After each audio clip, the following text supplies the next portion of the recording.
We're also going to have match day 2 of Group D that is being hosted in Zanzibar. Congo, Brazil, we've got Senegal, Nigeria, and also the Central African Republic. But we were just, with Coach Michael Barnabe, who's my guest this morning, is a coach of Mseto FC. We were just wrapping up, the Harambee Stars in a match against Morocco yesterday, and we were at the point where Chris Erambo got the red card. And I think, Brian, you could just drop that and we could just break it down and how, in effect, it changed the whole approach to the second half of that match.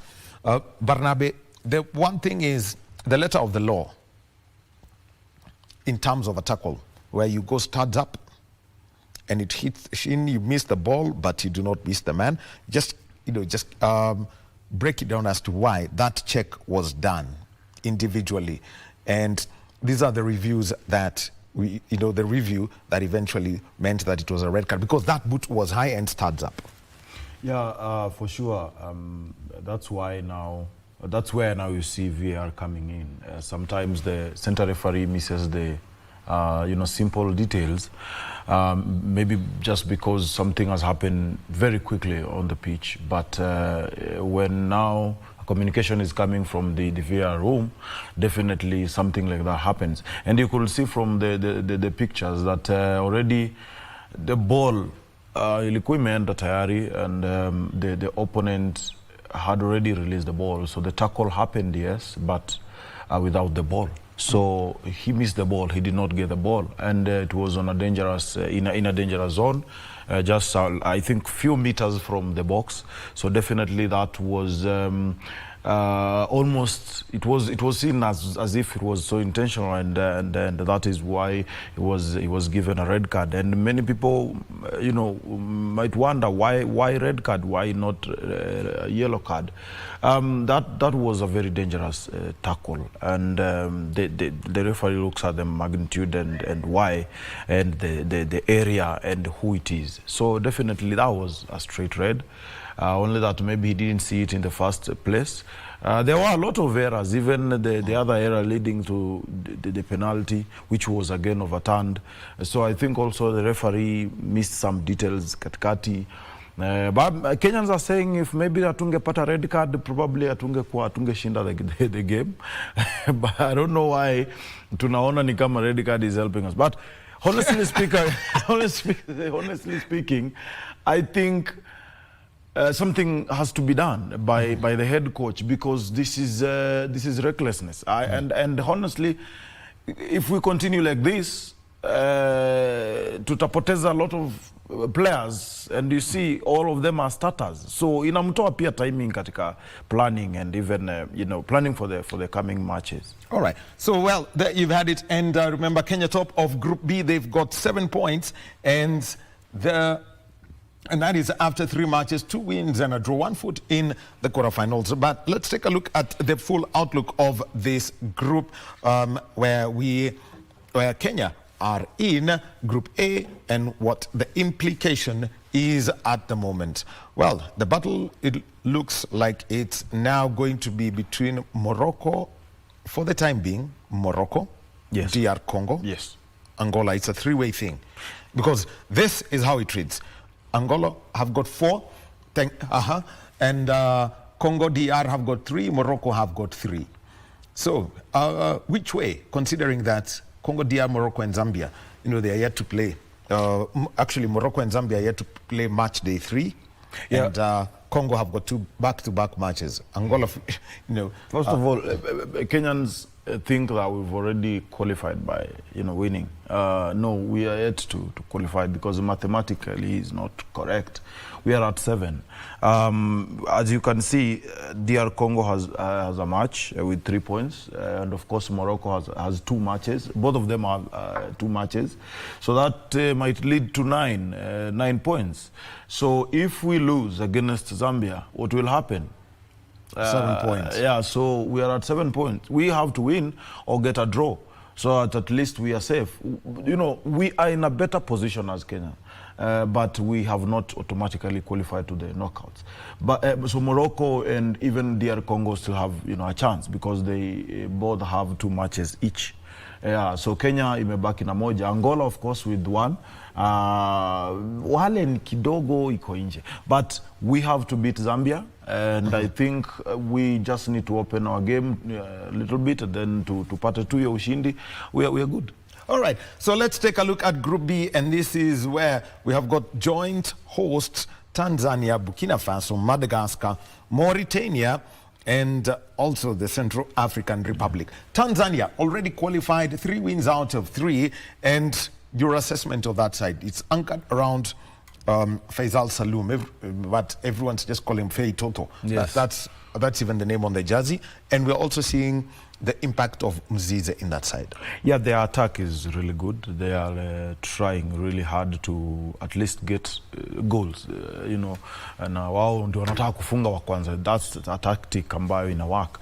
I've heard them speaking, and their fans speaking, they're saying we are not playing any football. Tunabahatisha tu. Sasa majirani jamani watuache. Sisi bora tunashinda. So who's playing happy-go-lucky football? Is it the Kenyans or the Tanzanians? They're saying Kenyans are not playing football. Wanabahatisha, wanapiga to the power play football. Wow, right. Wanapiga beautiful match, a game. So, but honestly, Tanzania is playing beautiful football. They look like they have a plan, and they're doing well. As you can see, their attack is really, really tough, and they're coming in. How I depend on on some individuals, but rather they are working together, and they are coordinating really well. You can see how interesting that is, because kila mtu ako everyone is working. Everyone is working in the especially in the final third. They are being very quick, very swift, and they're taking action haraka haraka. They're not passing too much in front of the opponent's goal. Mzize with 2 goals, yeah. One assisted by Fei Toto. You can't take that away from him. Coordination.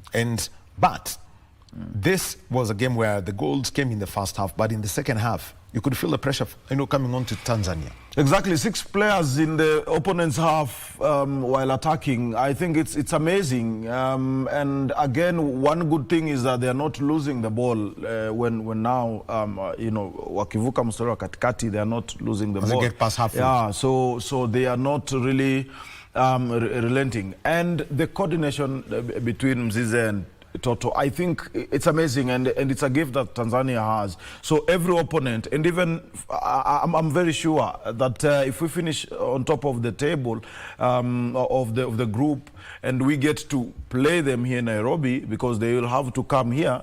So they have to finish second if they're to come to Nairobi. Yes, but it doesn't look like it's going to happen. Honestly, as long as pia sisi tutacheza na tumaliza number 1, we are good. But any opponent playing them next, lazima afanye kazi na azuie Fei Toto and his well, let's find out who that is, because if Kenya finishes second in Group A, their opponents in the quarterfinals are going to be Tanzania at the Benjamin Mkapa Stadium, and they have this saying that was given to us by Haji Manara: kwa Mkapa hapatoki mtu. But that can change, you never know. We are not going there. No, we are Kenya is not going there. We are not going there. Nobody. So, but you know what? Could be the semi-final.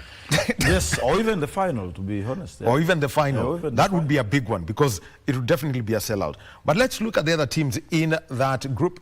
And after 2 teams have played 3 matches, Mauritania have got 4 points, Burkina Faso have got 3, Madagascar have 1, and the Central African Republic, the other country making their debut, have got no point.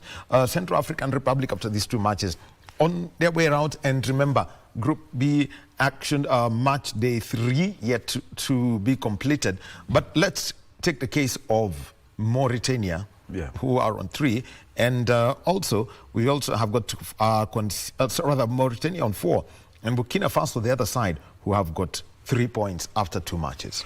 I think they both have a chance, but at least if you look at Burkina Faso, they have the upper hand, because they still have too much to play. So if they get 9 points, they are good to go, regardless of whether Mauritania or Madagascar will win their matches. So for me, I give it to Burkina Faso, but only if they perform, only if they get the 6 points, because they are on 3 right now. So this is tight, honestly, but Central African Republic, I think they've already, been disqualified. I mean, eliminated. Yeah, they've been eliminated. So the battle is between Mauritania and Burkina Faso. Well, so you can see Group B and the matches that are remaining in Group B. Let me just take you through them. Wednesday the 13th at 5 p.m. East African time, Madagascar will be playing against the Central African Republic, looking for some form of revive, to revive their hopes. They've played only 2 matches so far, and we've got Mauritania against Burkina Faso playing at 8 p.m. So then Sunday the 16th, Saturday on the 16th, it's the final group matches. They will be played concurrently. Burkina Faso will be playing against Madagascar. That match is going to be played in Zanzibar, while the Central African Republic will be playing against Tanzania at the Benjamin Mkapa Stadium. So that's how the matches have been planned out for Group B. Let's take a look at Group C. Niger, Guinea, Uganda, Algeria, and South Africa. So how did it start? Well, match 1, the 4th of August, exactly 1 week ago. Guinea 1-0 winners over Niger, while Algeria shocked Uganda by 3-0. Bernabe, we had spoken about that game that morning. Just what went on, what went wrong between, our neighbors Uganda and Algeria. I mean, they were blown out. Yeah, when you compare both nations, I think it was almost obvious that they lose the match. But again, walishindwa kujifunza kutoka kwetu because we've... at that point we had won Kenya had just won against DRC. Exactly.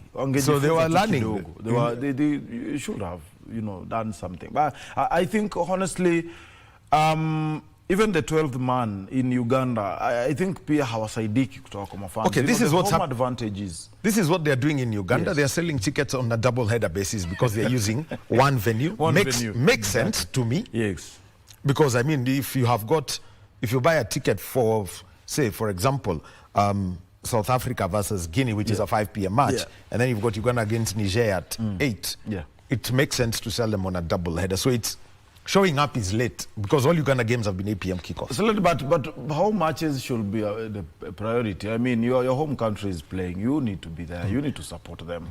So ni kama tu hakuna tof. It's like wako away. So and it's the most important thing when you're having home fans. But this is the other fact is despite Uganda, yes, haven't been past the group stages at CHAN, but they are the most consistent side of the 3 joint hosts. Yes, in East Africa. Yes. They've been ahead of us, definitely. Even in the FIFA ranking, they've been doing well.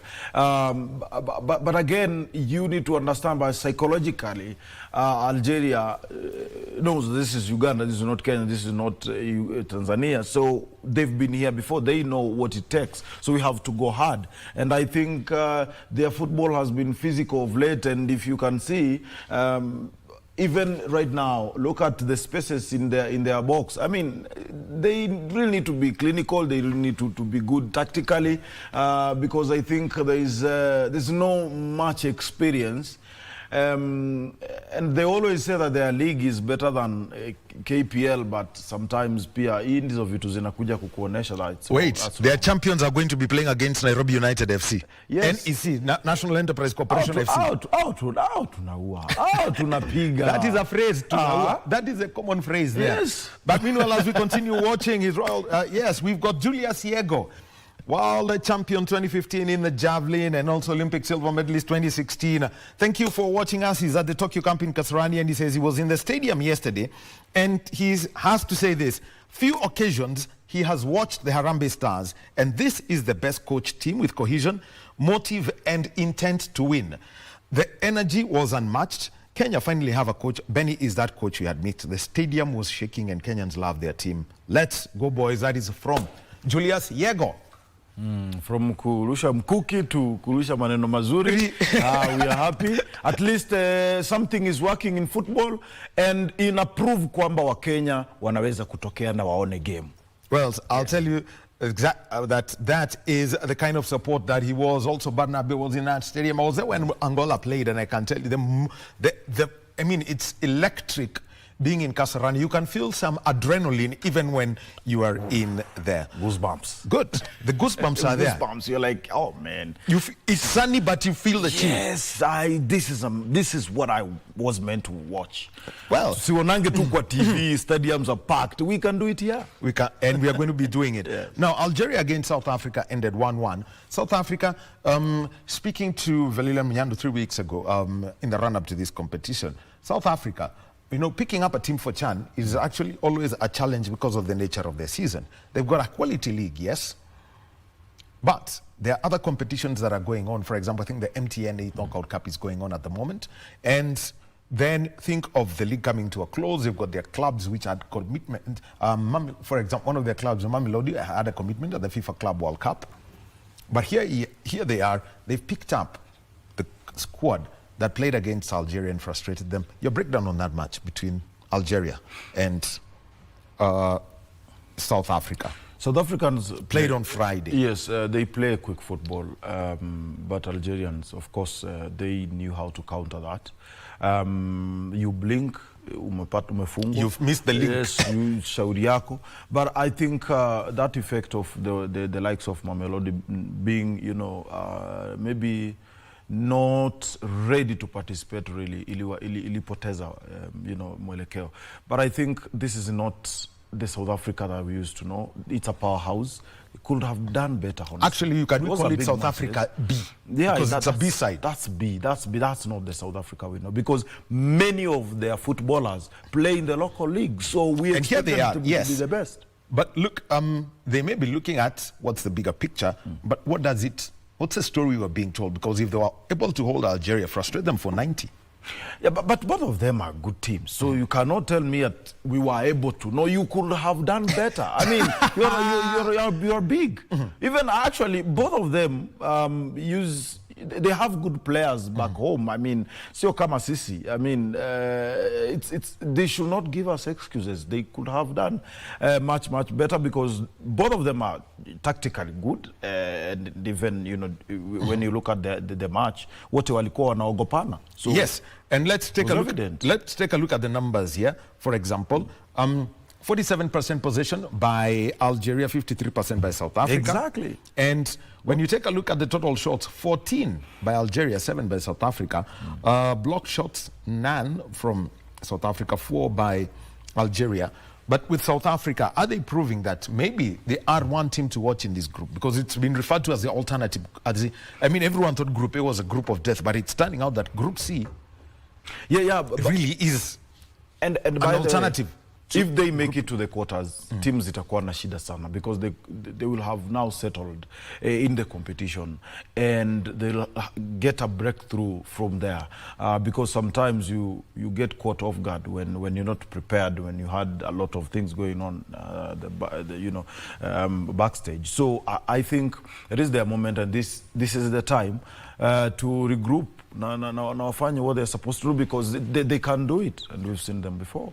Nigeria, Uganda played against Algeria in the first match and they lost by 3-0. That was obvious. Then, the next game, they played against Guinea, and what they've done is that they have left that table in an interesting scenario. 3 goals, Mpande, Okello, the man they're calling Starboy, and Ahimbi Sibwe. And let's talk about the numbers from the game here. Guinea had the better of the possession in this encounter. So, Michael, coach, Uganda 41%. What is it that Uganda got right, such that, including Starboy with that, I mean, a cocky penalty, I've got to say. Exactly. I mean, a swing. A swing, yeah. You make a. It looked like a 7-a-side game penalty. Yes. You make a small mistake, you're done. And I think I'm one of the people ambao na feel hawangebadilisha sheria za penalty, because nowadays people are getting, you know, very easy penalties, you know, from nowhere. Mtu anafunga na game inaisha. But I think Uganda are talented to have, and are lucky to have players like Mpande, Kina, Okello. Okello is very swift, and he has speed. So on that wing, they could have, you know, maximized on him, but they didn't. But I think what they did, they tried to frustrate the opponent in the first half. Second second half, they opened up the game. They tried to hold the ball too much, and I think that's what maybe tunasemanga mtaani quote unquote hiyo ndio iliwakula, because hawakujaribu kusonga mbele na kuvamia. So here it is, but the interesting thing is 2 goals, 62 and 89 minutes for the Ugandan side. But for Guinea, how much of offense would they offer, given that there was so much hope with the Guinean side at the moment? Yeah, by what we know as Guinea, I mean, they've been in these competitions before. They have experience, but remember, every season has come with new faces, new names, and new tacticians. So definitely, you cannot expect them to be vile walikuwa in the past years. But I think their structures kidogo and their league is kind of shaky kidogo, sababu investors pia in the Guinea actually, yes, kumekuwa na noma sana. It's been bad because Horoya has always been the flagship club. Yes. And it's not the case right now. And it's not the case, so tables have turned, and that's what is costing them. Okay.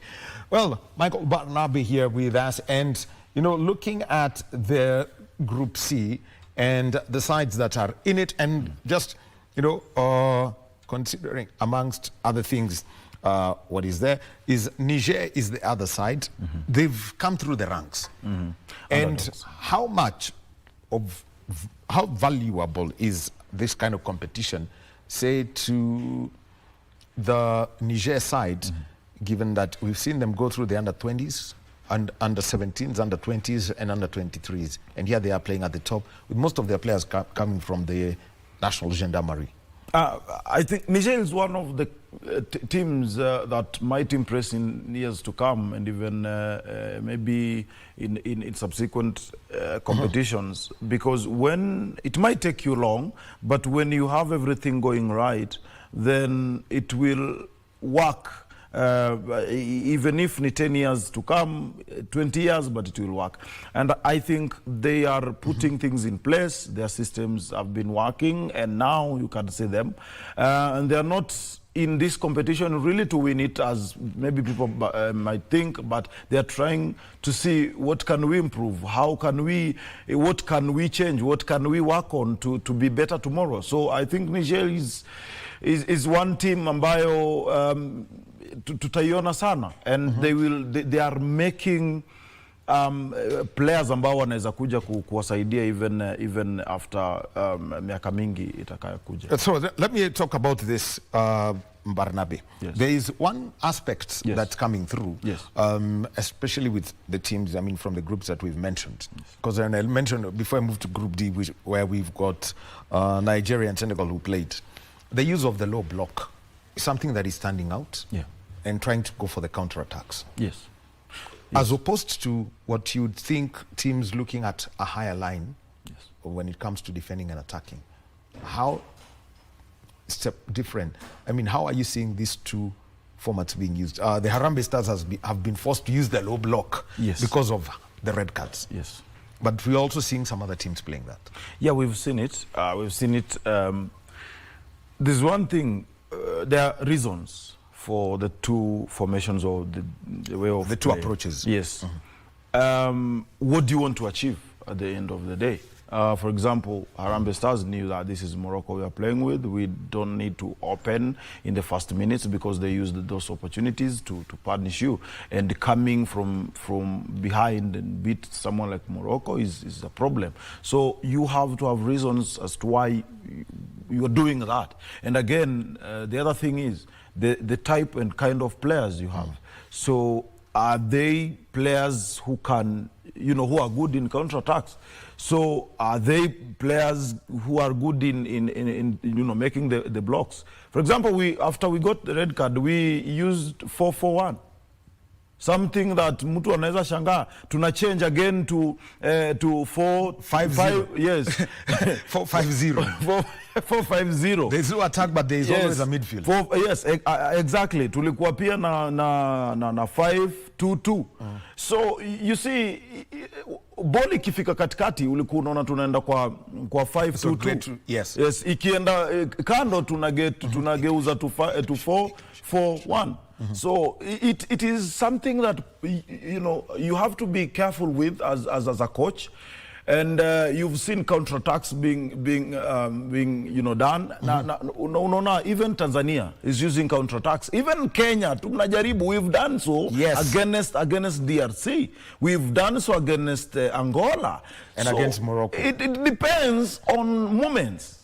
Yes, you have to read the game. The coach, the players, they all have to be in sync to understand what kind of moment is this. What should we do? What did the coach say? What is the moment right now? So everyone, the technical bench, the players, the goalkeeper, every one of them has to be aware of the moment and when and how to do all those things. All right, so that is when you've got the low block and the counter attack. What about teams that tend to, that were attempting to use the high line, Algeria, but are not able to get out of the low block? The low block sends you out wide. Like we saw, Algeria were moving left, right, left through the center, all that. But how do you then counter any team that's playing a low block? Well, you see, we take I like using our very own match, Harambee Stars Morocco. Morocco tried to come, higher during the first half. They were trying to suffocate the opponent and maybe try to test his patience and his discipline. And they tried and actually got a corner and got a set piece. But when we opened the game, they conceded a corner and 2 free kicks. That is when Benny McCarthy realized, oh, we don't need to sit back. We can do this. So when they use that low block and come higher, they are risking and they are exposing themselves, because one long ball can punish you. And that's what Harambee Stars was trying to do, trying to get the ball. Kibwage, piga mbele, tusukume, kina Mushiri were there. And it is always risky to play high line. Sometimes kuna 2 options. Either uvunje line, ama pitisha juu aerial balls. Idunde, tupige. So, now, Bernabe, let's move on to Group D, because this is an interesting group. And I think when you take, and I want to bring in the kind of intensity that was displayed by Senegal and Nigeria. Compared to the other teams, how fast was that? Which game do you see has been as fast as Nigeria versus Senegal? Definitely none, because those are 2 experienced sides. They know each other. They've played even in AFCON. They have met even in the World Cup qualifiers. So they understand that my opponent knows what he's doing. And, so I'll actually come down to the coaches. Chelle. Yes. Very experienced. For Nigeria. Yeah. What do you think he tried to, because the kind of pace you could see out wide, and they would slow down, try to have the transition. How would you describe each of the sides? Because the game ended 1-0 in favor of Senegal, but there is the game, everyone says, could have told a different story. Yes. Sometimes when you are playing, an opponent and realize that this is a high intensity match, you tend to do what we call in music tonal variation, but in football ni movement ya pace, una reduce, unaongeza. So you are trying to check their points, their breaking points, trying to see if at least one has make any mistake. So you have to play cautiously and of course try to maximize on the opponent's mistakes. When you see the intensity increasing, that is when now the opponent is trying to get you, to knock you down. Now, akirudi kucheza chini, sasa nataka at least vijana wapumue wa rearrange again. And that is what defines a beautiful and high, high profile match, because those 2 countries wanajua kile wanafanya and their players are very, very intelligent. But you can't do that with normal or usual, players wa huku na huku. You have to be very, very brilliant in selecting your players. Okay, so let's take a look at the numbers that came in from there. 8 shots on target by Senegal, and this was that moment where Gomis scored, and it changed everything. Yes. At that point, Nigeria, broken, and this was a case where Nigeria really dominated this game, 58% of the possession. Shots, total shots, 6 of them, 2 off target, 5 off target for Senegal out of 8. Also, the number of passes that Nigeria completed, 298, 300, say 75% pass completion rate. And that tells you how good they are when they have the ball. The percentage, the possession tells you a lot in terms of holding the ball and making sure that your opponent doesn't get it when he needs it. So, and of course, suffocating your opponent and trying to use the spaces. All right, so we'll Coach Michael Barnabe, we take a break and move over to Narok County, where the Cabinet Secretary for the Interior, the Honorable Kipchumba Murkomen, is addressing the Jukwaa la Usalama Narok South sub-county. And I appreciate them for the work they've done over time. Here today we come to listen to Wananchi. As you very well know, this Narok has various challenges that we have been monitoring and dealing with. First of all, our biggest concern here is the land disputes. A lot of which are related to communities, clans, inter-clans, inter-communities. Narok is a home, just like most parts of Rift Valley, especially this part of the world, in the South Rift and also the Central Rift. It is a home to so many Kenyans of different communities and religions, and including foreigners. And part of the challenges here is the competition of land resources because of the value of land in Narok County. As you know that we have been following up a few of the land disputes. I'm glad that now calm has been restored in most of the parts where we had land disputes. I just want to say that this matter is still alive with us. Remember that in the security sector, we don't manage land, but then anything can easily be, any fight for any resource can easily be a security issue. And land, therefore, remains a very critical security issue, including fights over boundaries, communities against each other.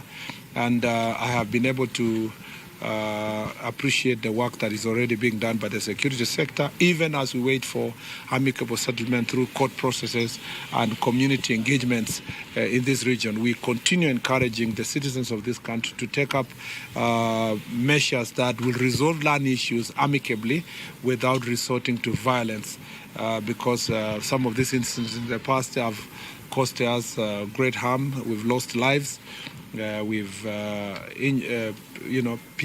Persons have been injured, including security officers and civilians, and it is important for us to continue encouraging the citizens of this country to resolve their land issues amicably and other issues amicably. And the county commissioner and the county security team, especially the Ngao team, are well trained to help communities, bring them together through barazas and through community mediations and arbitration to ensure that problems are being resolved amicably. I'm glad that some of the land challenges that we had, even inside the conservancies, have now been resolved because communities sat down with the help of religious leaders, community leadership, Ngao team, security team, investors, and they have been able to resolve these issues amicably. Number two is that we have a problem here of cattle theft, or livestock theft generally, and it is mutating to almost be like cattle rustling. It will be unheard of to continue speaking about cattle rustling in such a part of the country where, the environment has so many investments. It's not even as complicated and challenging the way we face in other parts of Rift Valley like Samburu, Baringo, Elgeyo Marakwet, West Pokot, Turkana. Yet, some parts of this county are facing serious challenges of cattle theft or livestock theft that also involves proliferation of small arms. Guns are being used in this county, and the security team have been tracking persons who have been procuring ammunitions and guns from as far as parts of West Pokot County, all the way to a border with Uganda and bringing them to this county, and then from Tanzania to bring also to this country, and fueling conflict between communities. And I must say that I'm glad that the security team are on this issue. I have given them another 1 month to make sure that they arrest all these people, and I'm extending an olive branch to all people who are holding illegal firearms to surrender to the National Police Service immediately and in a very amicable and peaceful manner. Take it to the next police station or next OCS, next security person before we come for it, because I have said that when we come for a firearm, when the security team comes for a firearm, it may be very painful and might be too late. It is important for you to surrender voluntarily the firearms that are in illegal hands, and the security team working in a multi-agency are going to do quick operations within the next 1 month to make sure that all the guns that are in the wrong hands are returned. We are very concerned that the combination of cattle theft or livestock theft and land conflict compiled with political and community incitements is going to continue being a very big challenge, moving to especially when you are close to elections and when politicians feel threatened politically, they quickly resort to the easiest thing. And usually the easiest thing is to incite the public to try to show this community is better than the other, or that to propagate a fight between communities, and this is something we are following up. I want to encourage all the leaders and all those who are aspiring to leadership to refrain from anything that is going to incite the public. The third issue that we are monitoring closely is the question of alcohol and substance abuse, and particularly proliferation of adulterated ethanol and other kind of alcohol that is combined together with smuggled goods from neighboring country. We border Tanzania here, and there is a lot of smuggling of goods here, but also some of the alcohol that is consumed in Narok come from Nakuru County. Some of them come all the way from Kisumu County, Kisii County, and all those places, which we are yet to visit, and we will see the measures that we are going to deal with, because some of these factories that are manufacturing this adulterated alcohol and spirits are actually in the neighboring counties, and some of which are coming from out of the country. There is also proliferation of drugs here, some cannabis sativa, and even hard drugs like cocaine are sometimes found, though in small traces, in some parts of this county. Again, we have said that we will have a multi-agency operation that will involve everybody, including our reservists in the National Game Reserve. The National Police Reservists who are working there as rangers must work together in close collaboration with the other police officers in a multi-agency manner to make sure that our park is clean and that no criminal activity will be entertained in around these areas. The other issue that I want to quickly speak about is the issue of gender-based violence, including female genital mutilation, which is part of gender-based violence, and also the gender-based violence where spouses, couples, people are fighting is something that is also we are dealing with, especially the FGM. There are still community leaders, elders who are still encouraging and perpetrating acts of FGM, and we have told the police officers, the security team,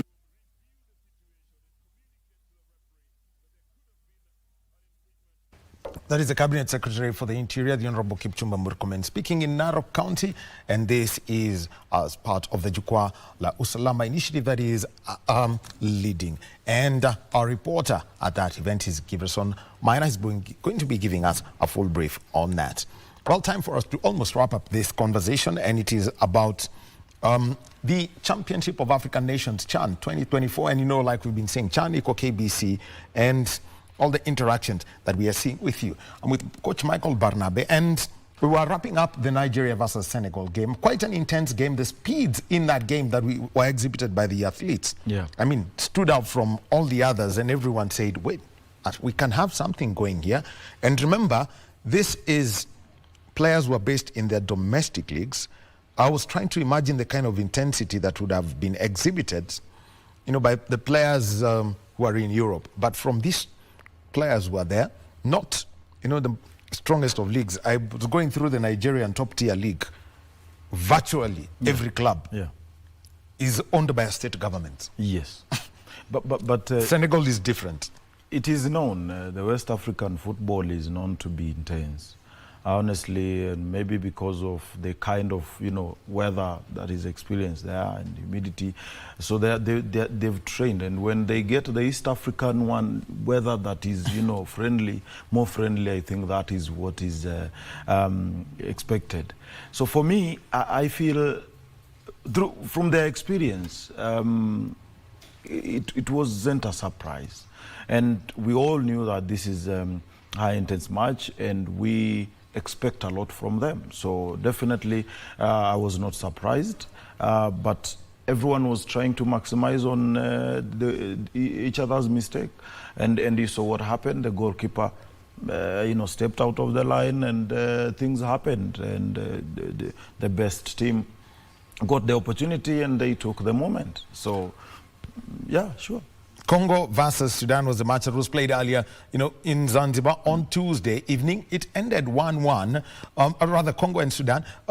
Looking at these two sides and knowing that Sudan is the one team, eventually they have got their coach Kwesi Appiah. I mean, had much of that, but a 1-1 draw with Congo. What's the general expectation from this? Well, it was fair. Sudan. It was fair, having in mind that they're just coming up and trying to make their structures work, and having a big project with Appiah, of course. And considering that their countries exactly, they can't even play at home. Everything is happening outside the country, their territories. So the training, even team selection, is everything. The office is outside the football office. So it was amazing seeing them, and knowing that through all the problems they're going through, they are able to pull up something and got a point. I think it's really, really encouraging. Well, game week 2 for Group D, which has got 4 teams. Tomorrow, that is the 12th of August, Senegal play against Congo, and Sudan play against Nigeria. Which way is Senegal versus Congo? Senegal, I give it to Senegal, honestly. I think they are disappointed that they don't have maximum points. They've had draws. So rather for Congo, that is. Yes, I think they can pull up, a good show, and it is very possible because they have a good midfield. They have solid defense. Only that, when you fail to score, then you get punished. But their defense is not too bad. Sudan against Nigeria at 8 p.m. tomorrow evening. Can Sudan cause an upset? And yes, it is possible. A loss for Nigeria would mean that they are out of the competition. And I don't want to imagine what is going to happen onto the internet. Underration. Nigeria might come in, this is Sudan. We will beat them. We don't have, there's no pressure here. Sudan gets 1 goal. They block you, they block shots, they waste time, and the match is over. That's football, that's what happens. Don't underrate them. If you want to hit the head, do it. Yeah, win it. Well, so there you've heard it from Coach Michael Barnabe. And remember, all the action is live on KBC Channel 1 and 13 affiliated radio stations. Yes, Pwani with that Swahili with a mix of the coastal flavor. So, and you can imagine every part of the country, you can listen to it. By the way, you can also listen to football in the Borana language and the Turkana language on our KBC stations. So we are all over the country in the language of your choice, and you're going to get entertained. Well, this evening, the matches that are going to be broadcast, well, they're coming in. It's actually a match day 3 encounter, and 5 p.m. South Africa against Guinea from the Nelson Mandela Stadium in Kampala, Uganda, to be followed by Uganda against Niger. Yes, it's match day 3 in Group C, which has been considered the alternate, group of death at CHAN 2024. And with that, we bring a close to our Sports Check program this morning. My name is Daniel Wahome. Our sign language interpreter this hour has been Ann Wangeshi. And to everyone who helped put this together, Asanteni Sana, and to you, the viewer, keep with us. Coming up next is Kurunzi Mashinani with Kasi Chanamasha. And after that, we are going to have the program Tamrini. Have a good day.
DR Congo finally managed to register their first victory in CHAN Pamoja 2024 after they beat Zambia 2-0 in their second match at the Nyayo National Stadium. A few days' time before concluding the group stages against Morocco, another two-time champion. Zambia have got 3 fixtures remaining. Kayembe head on this. Ndange with a drive that's on target, but comfortable for Willard Mwanza. Gets his body behind the ball. And a first shot on target in the game. It's come from Linda Ndange, the 22-year-old from league champions L'Aigle de Congo. Left-footed drive. Fails to penetrate the Zambian defence again. Kitambala. Kapumbu got a touch on that. Rally Bwalia can't get there before Oscar Kabwit does. Looks to feed for Kokalea. The left back flies onto it. Away by Kanguluma. Chance of excitement from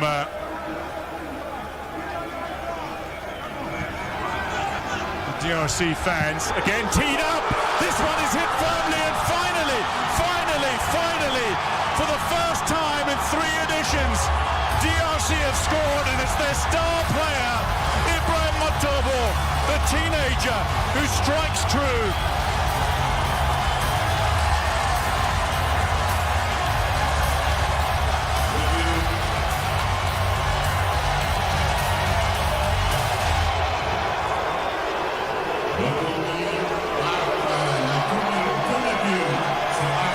What a strike, ending 479 minutes of misery for Democratic Republic of Congo in the goal-scoring stakes at the African Nations Championship.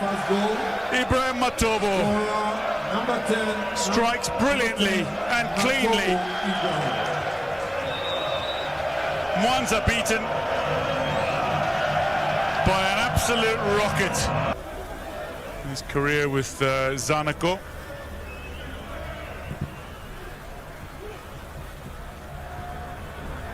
Is Lolendo.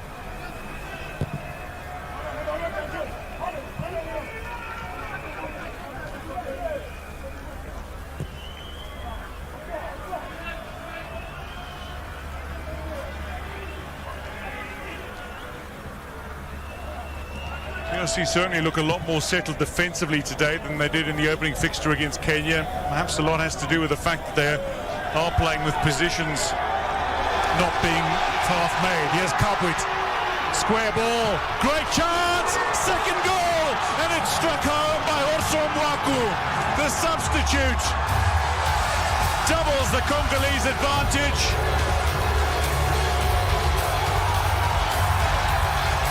Kabwe teed it up, and also Mwaku did not disappoint for Zambia.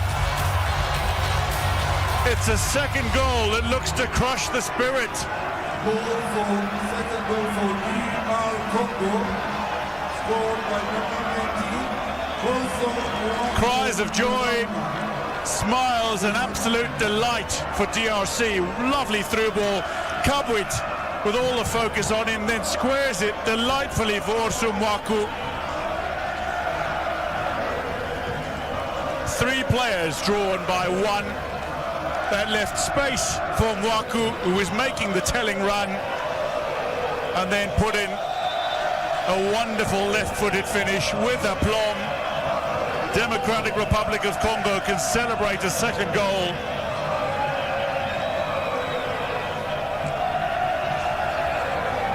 It's an uphill task for Zambia to work their way back into this game now.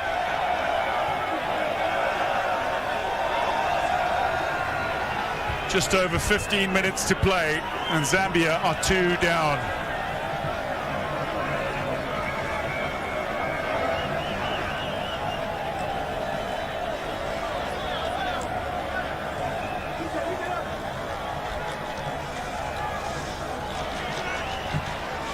The substitute having struck true. Domele, you might notice he's not wearing the captain's armband anymore because the squad captain Mika Mishe made his way on a few minutes ago. Charging run from Kukulea. Forward, but just a little too strong for Matobo. He's fast, but not quite so quick. There's a host of expectation on the shoulders of the players now.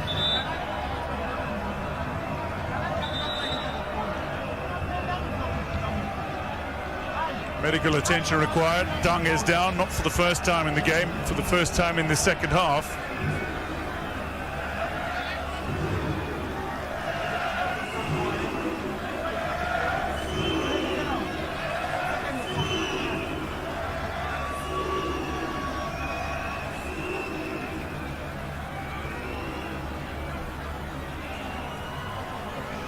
There's Basiala having a conversation with Coach Otis Ngoma. Basiala having recently been substituted off.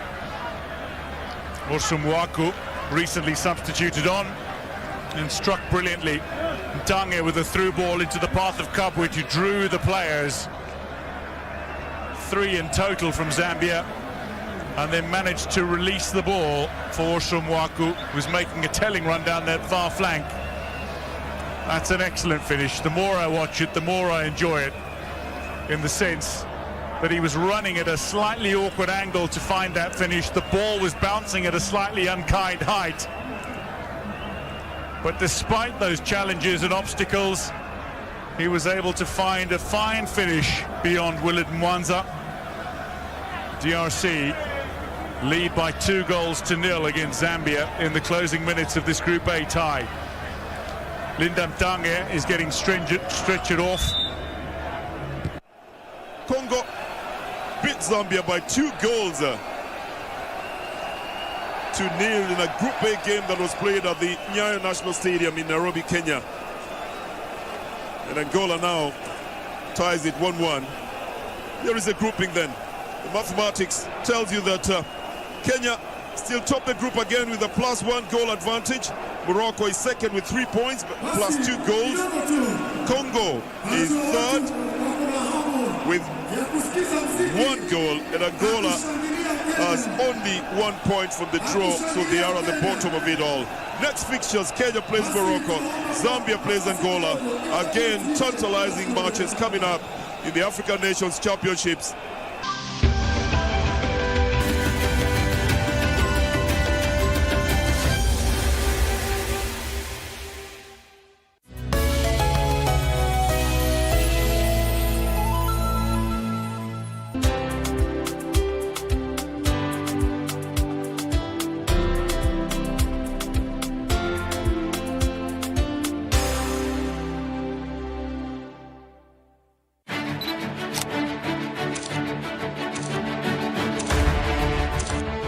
Habari muhimu ni zile zinazoathiri maisha yako, na zinapojiri tuko hapo. Tunakuletea habari zinazojiri